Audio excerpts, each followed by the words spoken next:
Hi, Jimmy here with the Adult Summer Reading Program, Quilters Show and Tell. Today we have with us Barb, and Barb has brought some beautiful quilt work with her, and so we're going to get into looking at some of Barb's quilts.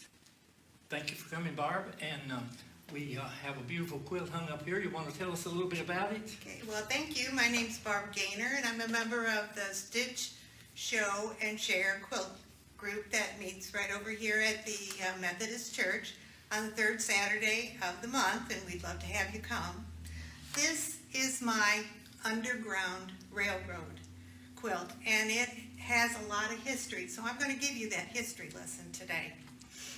The first block is called Jacob's Ladder, and this block has an alternating path of dark and light, and it can be used to show direction. There's a story about a slave owner chasing a runaway who swore the man vanished as if he had stepped on some kind of an underground railroad. So the idea of an underground railroad taking people north to freedom was used to describe the network of abolitionists and safe houses that helped slaves escape to Ohio and Canada. Safe houses along the way were known as stations, and those who guided the escapees were called conductors, and the runaways themselves were called the passengers. The second block is the monkey wrench, and it is the first quilt displayed as a signal for any slave who planned to escape. The monkey wrench is a heavy metal tool that was used by blacksmiths. The blacksmith, known as the monkey wrench, was the most knowledgeable person on a plantation. He was often loaned out to other plantations, so he knew the lay of the land and was familiar with the daily operations, so he could not arouse suspicions. Physical tools needed for the slaves to escape were tools to build a shelter, tools for defense, and tools for determining direction. They wrapped these into a bandana bundle, and the monkey wrench was a person or group of people who turned the wagon wheel, which is the next block. The wagon wheel, or wagons, would have hidden compartments, and that was one of the primary means of transporting the slaves. The quilt was a message to pack provisions for the journey, as if they were packing a wagon. Considering there was limited space and weight, they would only pack supplies that were essential for their survival. The wagon was also a symbol of a chariot that could carry me home. So spirituals they sang were often hidden messages like "Sweet Low, Sweet Chariot." The next square is the carpenter's wheel. The carpenter's wheel quilt was a secondary code pattern. To a slave, the master carpenter was Jesus. And as they worked in the fields, they sang "Swing Low, Sweet Chariot." Plantation owners often thought they were just singing about joining Jesus in heaven, but the song had a hidden meaning. Future runaways recognized this as a directive to plan their escape. They were to follow the carpenter's wheel to the west-northwest. Next, we have the bear's paw. Runaways were directed to follow the actual trail of the bear's footprints. Animal footprints would indicate the best path through the mountains. It would also lead tired, hungry runaways to food and water. Reference has been given specifically to the Appalachian Mountains that were closest to South Carolina and South Carolina plantations. So most escapes took place in the spring, and that's when the bears would come out of hibernating and they would be looking for food and water. The spring rains made it easy for them to follow the bear's paw, and find a trail to food and safety. Next is the basket. The basket is a symbol of provisions needed for the long journey. One of the most difficult things facing an escaping slave was feeding themselves.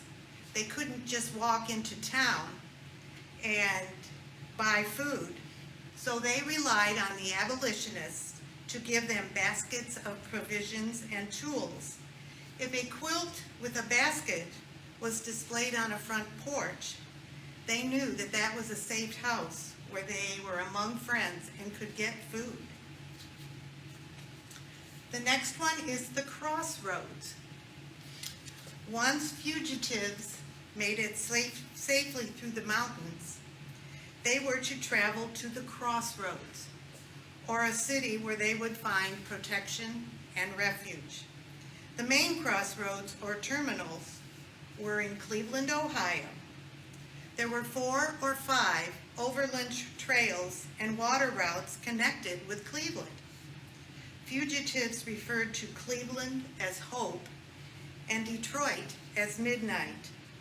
Men ready to be delivered to safety were the hardware, and women were the dry goods. So the monkey wrench turns the wagon wheel toward Canada on a bear's paw trail to the crossroads.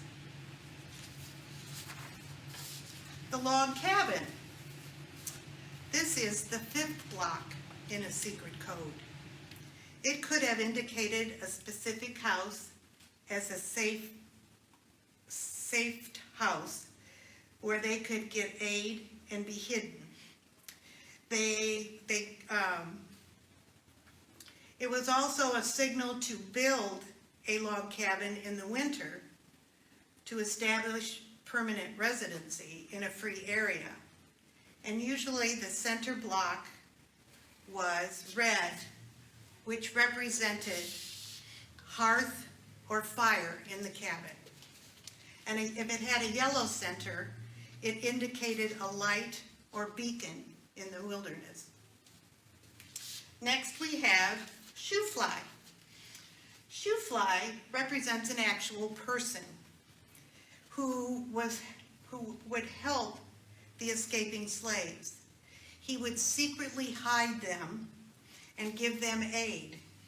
They would hide in churches or caves known as cathedrals, and they would also possibly hide in graveyards, especially if they were outside of a town or near a river. And they would wait for a signal from a lantern to be able to move safely on. The next one, bow tie. If this square or quilt was displayed on a fence, it was a directive for them to dress in a formal manner. Upon escaping, their clothes would become tattered and torn. So free blocks would often meet them in a safe place and give them fresh clothing. In satin bow ties, they would not stand out among city folk. So on the final leg of their journey, they could walk through town undetected to the ships and be able to cross the Great Lakes and to freedom. Flying geese. The slaves learned that they were to take their direction, timing, and behavior from migrating geese. Since geese usually fly north in the spring, it was the best time for the slaves to escape. The geese would make loud noises, so it was easy to follow their flight pattern. Birds in the air. A clever quilter could indicate a direction for fugitives to travel through the choice of fabric and placement of blocks. Now that block could be turned, and it could be turned to show a direction, depending on the way it was. It could go east, north, south, or west. It was designed by Deborah Coates who was a Quaker in Lancaster, Pennsylvania, and they ran a safe house there. Next, we have the drunkard's path. Slaves were told to move in a staggering fashion to elude any slave hunters. They were to even double back occasionally and confuse their pursuers. Next, we have the sailboat. This represents safe passage to freedom. When the Compromise of 1850 strengthened the Fugitive Slave Act, it allowed the slaveholders to retrieve slaves in northern states and free territories. So runaway slaves were really not safe until they reached Canada. So many depended on ships and ferries to cross Lake Erie. And finally, we have the North Star. This is the guiding light that led the slaves to Canada and freedom. The Big Dipper always points to the North Star, which is in the handle of the Little Dipper. So it was also important to navigation, and boat owners who took slaves from Canada or Detroit, and boat owners who took slaves from Cleveland or Detroit onto Canada would often use the North Star. So this is the history lesson of the Underground Railroad. And what does the last block? The last block is the story, and it kind of tells a little bit about the whole story and what each, in a very shortened way, what each block meant. So Very interesting. I was just... it's a great history lesson. I was watching, and you have a quilter's book in one quilt showing about 15 different quilt patterns. Yes, yes. And that's where a lot of those quilt patterns was originated. Actually, this was the book is by Eleanor Burns, who's a very famous quilt lady. And you have chosen a beautiful backing. Thank you. And what did you use for the filling? Did you use cotton or? Yes, polyester batting. Polyester. Yeah, yeah. Beautiful quilt. Thank you. Thank you, Barb. I enjoyed making it.